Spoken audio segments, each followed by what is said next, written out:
पिछले वीडियो में हम लोगों ने इमेज फॉर्मेशन पढ़ लिया था सभी टाइप के ट्राइंगल से। इस वीडियो में हम लोग बात करेंगे फोकल लेंथ और रेडियस ऑफ कर्वेचर में क्या रिलेशन है। तो आज का अपना टॉपिक होगा relation between focal length and radius of curvature. इसमें अपन रिलेशन की बात करेंगे। देखिए, मान लेते हैं ये अपने पास एक कॉनकेव मिरर है, ठीक। और इस कॉनकेव मिरर के लिए ये इसका पोल होगा, ये प्रिंसिपल एक्सिस है। मान लेते हैं कोई लाइट रे इस तरीके से parallel to the principal axis इस पर इंसिडेंट होती है, तो आफ्टर रिफ्लेक्शन के बाद क्या होगा, फोकस में से चली जाएगी इस तरीके से। मैंने ये चीज आपको पीछे बढ़ाई, ठीक है, ये फोकस। अच्छा, ये इंसिडेंट रे, ये रिफ्लेक्टेड रे, इन दोनों के बीच का अगर नॉर्मल बनाएंगे तो नॉर्मल कैसा होगा। मैंने बात आपको पीछे ही बताई थी कि जब भी स्फेरिकल मिरर हो तो उनका जो नॉर्मल होगा वो हमेशा कहां से जाएगा, सेंटर ऑफ कर्वेचर से। तो अगर इन दोनों लाइट रे के बीच में हम नॉर्मल ड्रॉ करेंगे तो नॉर्मल कुछ इस टाइप से होगा।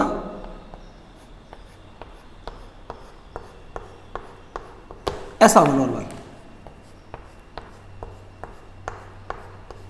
ठीक है। इंसिडेंट रे और नॉर्मल के बीच का एंगल इंसिडेंट एंगल मान लेते हैं थोड़ी देर के लिए थीटा। रिफ्लेक्शन के जो लो पड़े हैं उस हिसाब से मैं कह सकता हूं ये थीटा, तो ये भी क्या हो जाएगा थीटा, ठीक है। इधर देखिए, ये ऐसे, ये दोनों पैरेलल, तो ये एंगल और ये एंगल दोनों क्या कहलाएंगे अपने पास, अल्टरनेट एंगल। और अल्टरनेट एंगल आर इक्वल, तो दोनों इक्वल होंगे। देखिए जेड फॉर्मेशन, ये ऐसे जेड फॉर्मेशन, तो ये थीटा तो ये भी थीटा, ठीक है। और देखिए अगर ऐसे बात करते हैं ये, तो ये दोनों इसके इक्वल, ये भी देखो जेड फॉर्मेशन हो रहा है ऐसे, तो ये अगर दोनों बोलेंगे तो 2 थीटा, तो ये हो जाएगा 2 थीटा। इस पॉइंट को बोल देते हैं अपन एम। तो देखिए छोटा सा काम करेंगे अपन, एक थोड़ी चीज अपन इसके अंदर मान लेते हैं कि M is very close to P.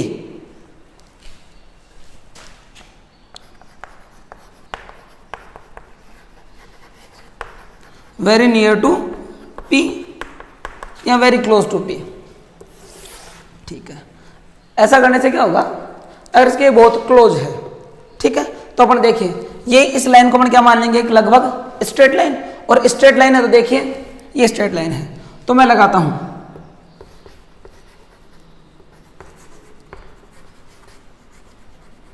From diagram से। देखिए अगर हम इसको लेते हैं, मैं लिखता हूं इसके लिए tan थीटा, ये tan थीटा, तो क्या होगा tan थीटा।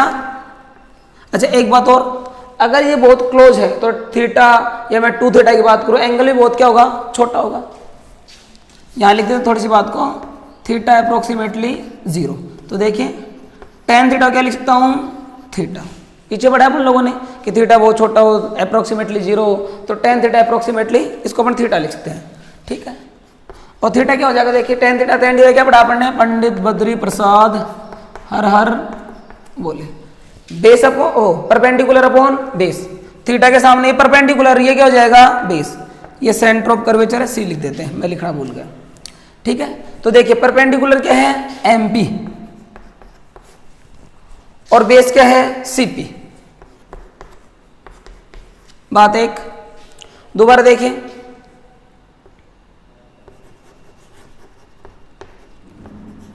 अब इस ट्रायंगल की बात करता है। ये ट्रायंगल स्ट्रेट लाइन मान लिया अपन ने को, तो ट्रायंगल हो जाएगा एक tan 2 थीटा, वही अप्रोक्सीमेटली 2 थीटा, और ये क्या होंगे, वही perpendicular upon base, perpendicular MP, base FP. Theta की वैल्यू इक्वेशन 1 से इक्वेशन 2 में पुट कर देते हैं, तो देखिए फ्रॉम इक्वेशन 1 एंड 2, एक और जैसे देखिए मैं लिख सकता हूं 2 थीटा है, ये ऐसे अपने पास, देखिए एक बार मैं लिख देता हूं M P upon F P, 2 ऐसे कैसे, थीटा की वैल्यू देखिए क्या है, M P upon C P, तो M P upon C P, ठीक है, ये M P upon C F P, M P से M P cancel, 2 upon C P equal to 1 upon F P. ठीक है, यहां से देखिए अब साइन कन्वेंशन से सी पी और एफ पी की वैल्यू पुट करते हैं।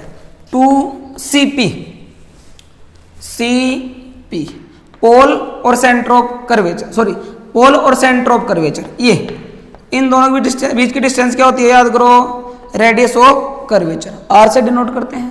एफ और पी पोल और फोकस के बीच की जो डिस्टेंस उसको बोलते हैं फोकल लेंथ, इसको अपन बोलेंगे एफ। तो देखो सीपी तो क्या है आर, साइन कन्वेंशन के हिसाब से आप इधर चलोगे तो कैसी आएगी माइनस। वैसे भी कॉनकेव मिरर लिया है मैंने, और कॉनकेव मिरर के लिए फोकल लेंथ और रेडियस ऑफ कर्वेचर दोनों ही नेगेटिव होती हैं, तो नेगेटिव इक्वल एफ भी क्या आएगी नेगेटिव। माइनस से माइनस कैंसिल करोगे क्या आ जाएगा, देखो ये कैंसिल यहाँ से अपने पास आ जाएगा, अपन निकालेंगे तो r equal to 2f, are और ये करेंगे तो r इक्वल टू 2f। आप ऐसे लिख सकते हो, आप लिख सकते हो f equal to r by 2। This is the relation between radius of curvature and focal length. ठीक है, ये रिलेशन है, डायरेक्ट भी याद रखना है और इसको भी याद रखना है। अच्छा, ये यहाँ पे किसी को दिक्कत हो तो देख लो अगर दोबारा, tan थीटा अप्रोक्सीमेटली, थीटा कैसे लिखे याद रखना, अगर थीटा बहुत छोटा हो, थीटा अप्रोक्सीमेटली 0, तो 3-4 बातें होंगी, sine theta approximately theta, cos theta approximately 1 और tan थीटा अप्रोक्सीमेटली थीटा। ये जब बहुत छोटा 0 के बराबर हो ना, बस 0 ना हो, बस इतना ध्यान देना है। ये जैसे तो अगर ये साइन 0 था तो 0, tan 0 था तो 0, इस तरह थीटा है तो थीटा, ये थीटा बहुत छोटा है 0 के बराबर, तो मैंने यहाँ से लिखा tan थीटा को अप्रोक्सीमेटली लिख सकता हूँ थीटा। tan थीटा की वैल्यू होती है परपेंडिकुलर अपॉन बेस। इसकी बात करूंगा तो एम पी परपेंडिकुलर, बेस हो जाएगा सी पी। दोबारा मैंने ये लिया है tan 2 थीटा, तो ये वही perpendicular upon base, perpendicular M P, base क्या है एफ पी। ये मैंने 2 से बनाई, फिर इक्वेशन मैंने 2 ऐसे लिखी, 2 theta equal to M P upon F P, theta की वैल्यू यहाँ से उठाकर यहाँ रख दी। ठीक है, वैल्यू पुट कर देंगे, आगे छोटी सी कैलकुलेशन है। ठीक है, उतार लीजिए आप लोग इसको अच्छी तरीके से।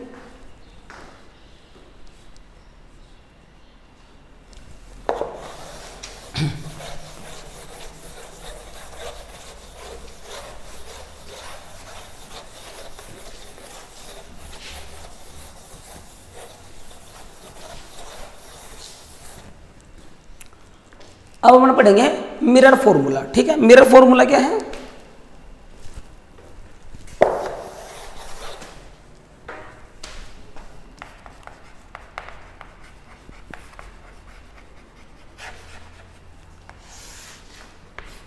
मिरर फॉर्मूला क्या है, किसी भी एक मिरर के लिए उसकी फोकल लेंथ, बिम की जो डिस्टेंस है वो, और इमेज की जो डिस्टेंस है, इमेज डिस्टेंस, सॉरी मैं गलत बोल गया ना, इमेज की जो डिस्टेंस है और ऑब्जेक्ट की जो इमेज डिस्टेंस, ऑब्जेक्ट डिस्टेंस और फोकल लेंथ, इनमें जो रिलेशन होगा उसको अपन बोलेंगे मिरर फॉर्मूला। तो किस किस में रिलेशन,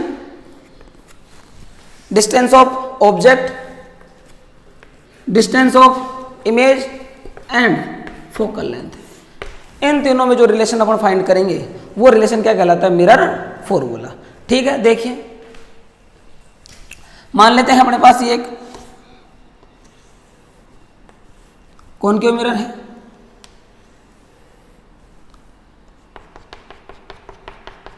अपन ने थोड़ी देर पहले जो रिलेशन निकाला वो अब करेंगे, वो ये सारे ही आपको ध्यान रखने, ये रिलेशन सभी टाइप के जो मिरर उनके सबके लिए एप्लीकेबल है। ठीक है, चाहे वो कॉनकेव हो चाहे वो कॉन्वेक्स हो, सबके लिए बातें लगती है।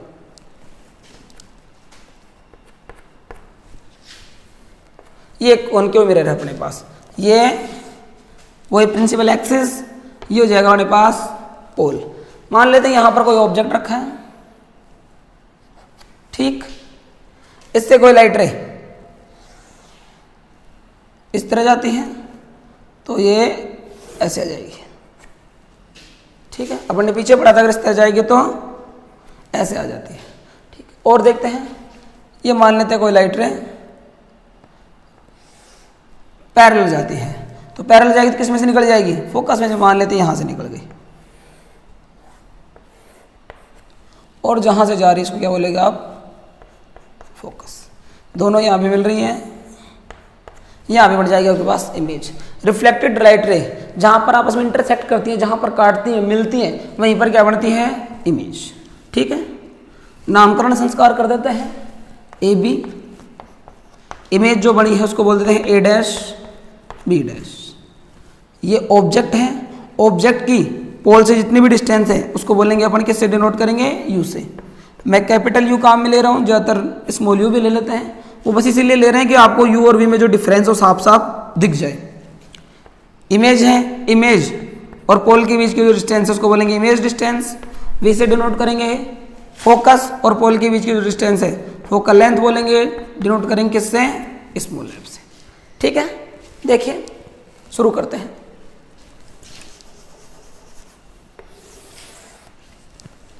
इस पॉइंट को बोल देते हैं।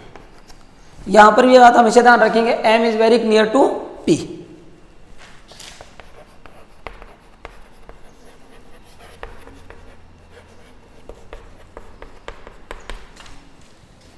ये भी इसलिए कि then M P is a straight line, M P कैसी लाइन हो जाएगी, एक स्ट्रेट लाइन। अगर ये इसके बहुत क्लोज होगा तो हम इसको कैसी लाइन मान के चलेंगे, एकदम स्ट्रेट लाइन मानकर चलेंगे।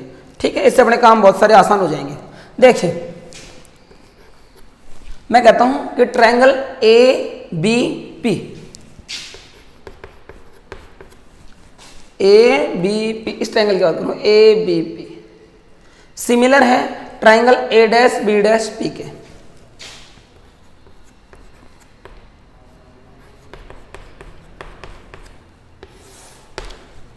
क्यों सिमिलर है, देखिए इस ट्रायंगल की बात करें, अगर ये थीटा एंगल से आती है तो जाएगी भी थीटा से, अगर ये 90 तो ये भी 90, दो एंगल इक्वल हो गए तो तीसरा अपने आप हो जाएगा। और तीनों एंगल अगर किसी ट्रायंगल के आपस में इक्वल हो तो ट्रायंगल क्या होंगे, सिमिलर। और सिमिलर ट्रायंगल होंगे तो देखिए क्या लिख सकते हैं, इनके जो साइड्स के जो रेशियो होंगे वो क्या होंगे, इक्वल होंगे। तो देखो मैं लिख सकता हूं इस तरीके से, ए बी पी सिमिलर है A dash B dash P के। तो देखिए मैं लिख रहा हूं A B upon A dash B dash, A dash B dash equal होगा किसके, ऊपर इसकी साइड ली है, अभी ऊपर इसकी लेंगे बीपी, या मैं बोल दूं P B upon P B dash. ठीक, एक्चुअल में तो ऐसा होता है, अगर इसको पूरा डिटेल से लिखे तो ऐसा साइड्स के रेशियो इक्वल होता है। कैसे, आप इस ट्रायंगल की दो साइड लोगे, इस ट्रायंगल के आप ले लिया, आपने ले ली ए बी और इसके नीचे आपने लिख दी पी बी, इसका इन दोनों का जो रेशियो होगा वो इक्वल होगा किसके, इनकी साइड की। इसकी दूसरी साइड लिखो पी बी डैश, सॉरी इधर ए बी है ना, तो वही इसके जो कोरस्पॉन्डिंग साइड है ए बी तो इधर ऊपर लिखेंगे ए डैश बी डैश, और अपॉन इसके कोरस्पॉन्डिंग कौन सी होगी, P B dash, P B dash. फिर इसको ट्रांसफर करेंगे, इसको इधर लेके जाएंगे, इसको इधर भेजेंगे, तो ये बन जाएगा A P upon A dash B dash equal to P B upon P B dash. ठीक है, मैंने इस चीज को यहां डायरेक्ट लिख दिया, मेरे ख्याल से कोई दिक्कत नहीं होगी। इक्वेशन फर्स्ट, ठीक है, दोबारा देखो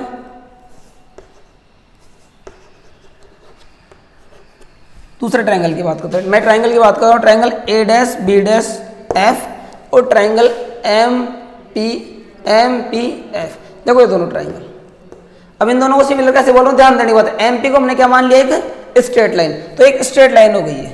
ठीक है, तो देखो ट्रायंगल एम पी एफ, ये भी सिमिलर है किसके, triangle A dash B dash F. ठीक है, और अब दोनों ट्रायंगल सिमिलर, ये कैसे हो जाएंगे, देखो ये एंगल अपोजिट एंगल इक्वल हो जाएंगे। आप इसको स्ट्रेट लाइन मान रहे होते हैं, पूरा 90 आएगा, ये भी 90 अपन ले रहे हैं। ठीक है, दो एंगल इक्वल हो गए, तीसरा एंगल अपने आप इक्वल हो जाएगा, और तीनों एंगल इक्वल हो तो ट्रायंगल क्या हो जाएंगे, सिमिलर ट्रायंगल हो जाएंगे। ठीक है, और वही साइड्स का रेशियो क्या हो जाएगा, इक्वल। तो देखो इधर से लेंगे एम पी अपॉन इसकी कोरस्पॉन्डिंग साइड ये है A dash B dash equal to, ऊपर ये लिया, अभी भी सीखे लेंगे ऊपर पी एफ, ये क्या आएगा, बी डैश एफ। ठीक है, ये आएगा बी डैश एफ, इसके कोरस्पॉन्डिंग ये है, लिख दिया। यहां से एक और छोटी सी ध्यान देने के बाद, since M P equal to A B, M P A B के इक्वल होगा। क्यों? क्योंकि ये लाइन और ये दोनों कैसी हैं? पैरेलल हैं, और जो पैरेलल लाइन होती है उनके बीच की जो डिस्टेंस होती है हमेशा क्या होती है? इक्वल। ठीक है, तो इस हिसाब से जितना एम पी है उतना ही क्या होगा? A B. तो एम पी की जगह ए बी लिख देता हूँ, तो therefore A B upon A dash B dash equal to P F upon B dash F. Equation number 2। इक्वेशन 1 और 2 से देखिए, दोनों के लेफ्ट हैंड साइड इक्वल है, तो राइट हैंड साइड भी क्या हो जाएंगे? Equal. From equation 1 and 2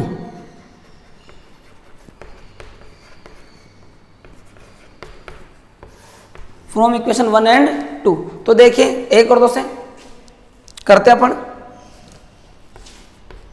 P B upon P B dash equal to P F upon B dash. काम खत्म हो गया, ज़्यादा कुछ नहीं बचा अब।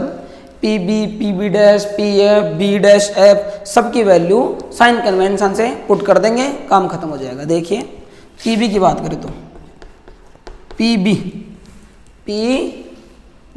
यहाँ से आता क्या है? यू। ऑब्जेक्टिव डिस्टेंस कैसे आएगी? नेगेटिव। आप इधर चलोगे मेजर करने के लिए तो minus U.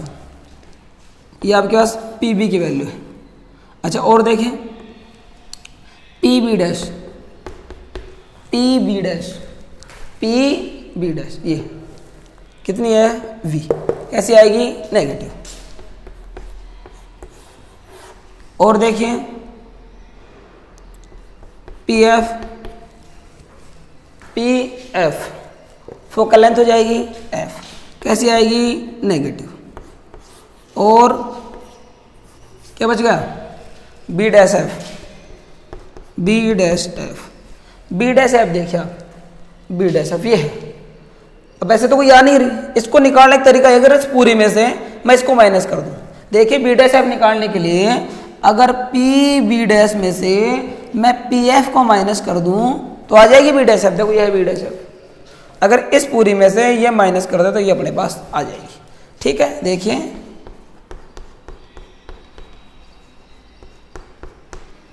P B dash ये यहां से आता है क्या है भाई? वी ऊपर लिखिए आपने, और वी भी क्या? माइनस की वी। फिर ये माइनस ऐसे कैसे? पी एफ कितनी है? Minus F. सोल्व करो, माइनस वी प्लस एफ, सारी वैल्यू आ गई। ठीक है, सभी वैल्यू का पुट कर देते इक्वेशन 3 में।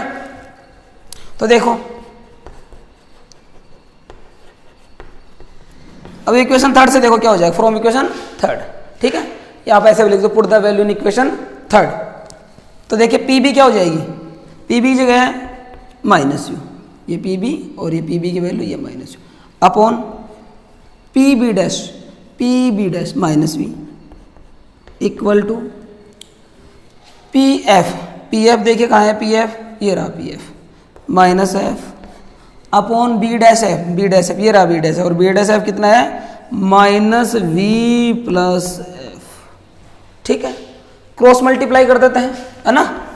क्या बोलते हो? इधर उधर गुणा करने पर वज्र गुणा, क्रॉस मल्टीप्लाई जो भी बोलते हो, देखिए कर देते हैं। इसको इससे और इसको इससे करते हैं, बल्कि इसको इससे कर देते हैं। माइनस माइनस हो जाएंगे प्लस, तो ये तो हो जाएगा प्लस वी एफ। इसको इससे किया तो इसको इससे करेंगे तो माइनस का यू और अंदर अपने पास है माइनस वी प्लस एफ। ठीक है, करते हैं वी एफ, ये इससे होगा प्लस यू वी और ये इससे होगा तो माइनस का यू एफ। ठीक, सबको अलग अलग निकालने के लिए ऐसे मान थोड़ी देर के लिए दिखने में ठीक लगे, ऐसा एक रिलेशन निकाल लेंगे। बाकी रिलेशन तो ये भी है, लेकिन इस रिलेशन से अगर कैलकुलेशन करेंगे तो कैलकुलेशन बहुत टफ हो जाएंगी। ठीक है, तो इसके लिए अपने को थोड़ा सा इजी करते हैं। देखिए equation divide by you V F, इस पूरी इक्वेशन को डिवाइड करते थे किससे? यू वी एफ से। तो देखिए यहाँ लिख रहा हूँ मैं वी एफ, ये भी डिवाइड हो जाएगा यू वी एफ से, यू वी ये भी डिवाइड हो जाएगा यू वी एफ से, और माइनस यू एफ, ये भी डिवाइड हो जाएगा यू वी एफ से, वी से वी कैंसिल, एफ से एफ कैंसिल, यू से यू, वी से वी और यू से यू, एफ से एफ। हमारे पास यहाँ तो बचेगा 1/u, यहाँ बचेगा अपने पास 1/f, यहाँ बचेगा माइनस का 1/v। 1/v को इधर भेज दीजिए, अपने पास आ जाएगा 1/u plus 1/v equal to 1/f। This is the mirror formula. आप ऐसे लिखिए, ऐसे लिखिए, दिखने में और अच्छा लगेगा। 1/v प्लस 1/u, ठीक है, ये कहलाता है मिरर फॉर्मूला। ठीक है, मिरर इक्वेशन, मिरर फॉर्मूला, बातें सारी एक ही है। दोबारा देख लीजिए एक बार, मैं फिर दोबारा बात को बता देता हूँ। हम लोगों ने क्या किया है, हमने कॉनकेव मिरर लिया है, इस पर कोई लाइट रे प्रिंसिपल एक्सिस के पैरेलल इंसिडेंट हुई, रिफ्लेक्शन के बाद फोकस में से निकल जाएगी, निकाल दी फोकस में से, एक ऐसे पोल पर आई, जितने एंगल से आई उतने एंगल से वापस चली जाएगी। दोनों लाइट रे यहाँ पर इंटरसेक्ट करती हैं, यहाँ पर अपने पास इमेज बनेगी a डैश b डैश। ठीक है, हमने इमेज की डिस्टेंस v ली है, ऑब्जेक्ट की डिस्टेंस को हमने u दिखाया है, और ये यहाँ से यहाँ तक फोकल लेंथ हो जाए। फोकल लेंथ को हमने किससे दिखाया है, f से। फिर हमने दो ट्राइंगल लिए, कौन से, ए बी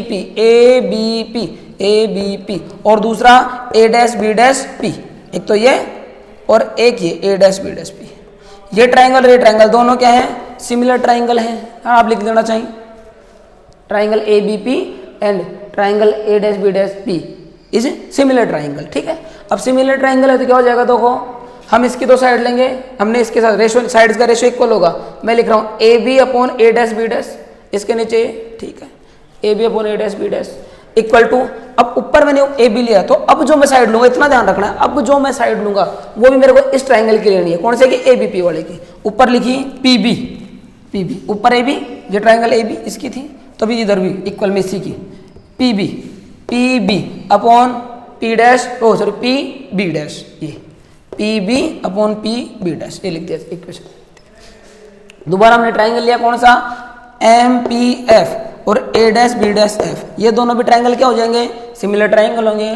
क्योंकि देखो ये एंगल अपोजिट एंगल है दोनों, ये 90 और ये भी 90, क्योंकि हमने इसको क्या बोला है, स्ट्रेट लाइन, तो ये भी क्या हो जाएगा 90।